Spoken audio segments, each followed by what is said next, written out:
আসসালামু আলাইকুম গাইস, আজকে আমি আপনাদের শিখাবো ক্লাস 4 এর ফ্র্যাকশন কিভাবে করে। অনেকে আছেন যারা ফ্র্যাকশন করতে পারে না ক্লাস 4 এ হয়েও। এই ভিডিওটা তাদের জন্য সম্পূর্ণ এটা তাদের জন্য। তো ফার্স্টে আমি একটু উদাহরণ দিয়ে রেখেছি 3/8। আগে আমি বলে দেই এটা হচ্ছে একটা প্রপার ফ্র্যাকশন।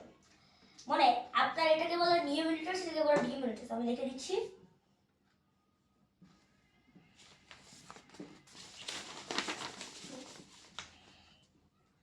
আর এটা ডিনোমিনেটর।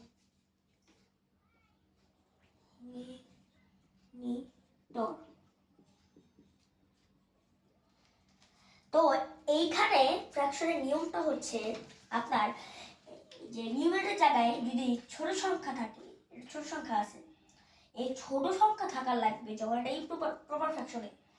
এই উপরে নিউমেরেটরের সাথে হবে ছোট এবং ডিনোমিনেটরের সাথে বড়, তাহলে এটা হবে প্রপার ফ্র্যাকশন। আর যখন এই উপরেরটা আমি আপনাকে এখানে যদি দিয়ে দিই আমি 12, এটা হয়ে যাচ্ছে ইমপ্রপার ফ্র্যাকশন। তো আমরা প্রথমে বেসিকটা দেখলাম। এখন আমি আপনাদেরকে একটি প্রশ্ন দিব, দেখি আপনাদের পারেন কি। সরি, প্রথমে আমি ডাস্টারটা নিচ্ছি। আমি এখন মুছে দিচ্ছি। তো প্রথমে আমি আপনাদেরকে একটি প্রশ্ন দিব, ওই প্রশ্নটি দেখে আপনাকে বলতে হবে, আপনাদের যোগ বিয়োগ করতে হবে। আপনি যদি না পারেন আমি এটা উত্তর 2 মিনিট পরে দিয়ে দিব। প্রশ্নটা কি?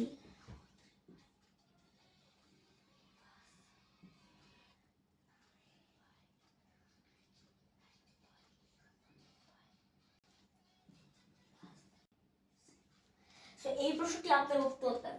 আপনাদের 2 মিনিট সময়, 2 মিনিট সময় আপনাদের উত্তর দেওয়ার জন্য। আর ততক্ষণ আমি আপনাদের উত্তরটা দিয়েও দিই, কারণ এটা যেহেতু আপনাদের বেসিক ভিডিও। আমরা অন্য ভিডিওতে আমি বিশেষত আমি দিব, আজকে ভিডিওটা আমি এই জন্য করে দিচ্ছি। তো প্রথমে দেখতেছেন এই সংখ্যাটা, আমাদেরকে প্রথমে এটার এই 3টা সংখ্যার এলসিএম বার করতে হবে। অনেক নর্মাল মানুষ আছে কিভাবে বার করে দেখে, মনে করে লেখে 8 1 8 8 2 16। আমরা এরকম করে বের করবো না, আমরা সহজ উপায়ে বের করবো। প্রথমে এরকম করে আপনারা একটি দাগ দিবেন। উপরে আপনার যে ডিনোমিনেটরস গুলো আছে এগুলোকে আপনারা তুলবেন। আমি লিখছি দেখুন। এখন আপনার মাথায় চিন্তা করতে হবে এইটাকে কত দিয়ে ভাগ করা যায়। তো এই 3টা সংখ্যা আপনারা যদি লক্ষ্য করেন, এই 3টা সংখ্যাকে আমি 2 দিয়ে ভাগ করতে পারবো। আমরা 2 এখানে লিখলাম, এখানে নিলাম। 8 কে আমরা 2 দিয়ে কত ভাগ করতে পারবো? 4। 1 কে কত দিয়ে ভাগ করতে পারবো? 12 কত দিয়ে ভাগ করতে পারবো আমরা? 2 দিয়ে 6।